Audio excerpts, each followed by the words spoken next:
আপনারা শুনছেন না চরমোনাই এবং জামাতের সাথে খুব গন্ডগোল যাইতেছে, কে কয়টা আসন নিবে এগুলা নিয়ে চরমোনাই 150 আসন চাইতেছে।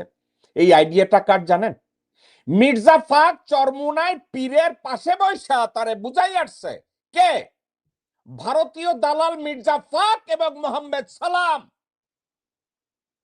এ নান্দির ঘরের বান্দি চরমোনাইয়ের পীরের পাশে যাইয়া কইছে জামাতের লগে জোট করেন কিন্তু আপনাদের আসন ছাড়া যাবে না, জামাত আপনাদের কিছু না দিলে বিএনপি আপনাদেরকে দিবে।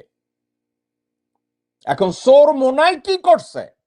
সোর মোনাই চিন্তা করছে যে আমরা বিএনপির লগেই যাই। আপনি দেখেন এই সোর মোনাই আর এর মির্জা ফাক এবং মোহাম্মদ সালাম নন্দির ঘরের বান্দি দেখেন। আসসালামু আলাইকুম। শুকরিয়া।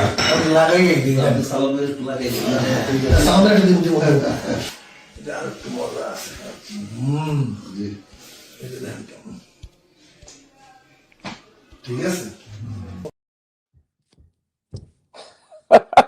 আপনারা কি বুঝলেন? এই সোর মোনাইট সোর একদিকে জামাতের সাথে জোট বাঁধে। এখন বিএনপি যখন দেখছে যে সোর মোনাইট যদি জামাতের সাথে জোট করে তাহলে তো আমাদের ক্ষমতায় যাওয়া খুব টাফ হবে। আর সোর মোনাইট পীরের আসল চরিত্র হলো যে তার পকেটে বেশি পয়সা দেয় সে তার কাছে তত প্রিয়। দরকার হইলে হাসিনার বাপেরে আউয়াল দরবেশের বংশধর বানায় দিবে যদি হাসিনা খালি একটু কথা কয় তার সাথে। এই মির্জা ফাক আর নন্দিরগড়ের বান্দি মোহাম্মদ সালাম গেছে না ওইখানে, যাইয়া বুঝাই আইছে তারেক রহমান আপনারে কোলে বসাইব, আপনারে বরিশালের মেয়র বানাইব, দরকার হইলে আপনারে মন্ত্রী বানাইব। দেখছেন খুশিতে কত প্রকার আতর তার হাতে তুলে দেয়, দেখছেন না? এবং জামাতে ইসলামী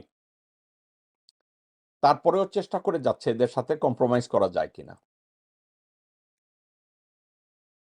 জামাতে ইসলামী ভালো করছে না খারাপ করছে জামাতের রাজনীতি জামাত বুঝে, কিন্তু সাবজেক্টটা কোথায়? তারা বলে না রাজাকার রাজাকার রাজাকার, রাজাকারদের সাথে রাজনীতি করা যাবে না, মৌলবাদের সাথে রাজনীতি করা যাবে না। তো চরমোনাইয়ের ওইখানে আপনারা গেছেন কার বাল ছিঁড়তে? মির্জা ফাক।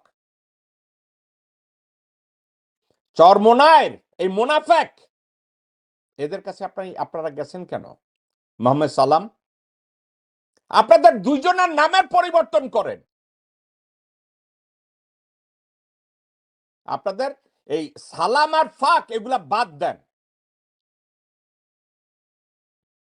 একেবারে ঠান্ডা মাথায় আমি যদি বলি নন্দির ঘরের বান্দি, আপনারা তাই, আপনারা মানসিক ভাবে একেবারে জাস্ট নন্দির ঘরের বান্দি।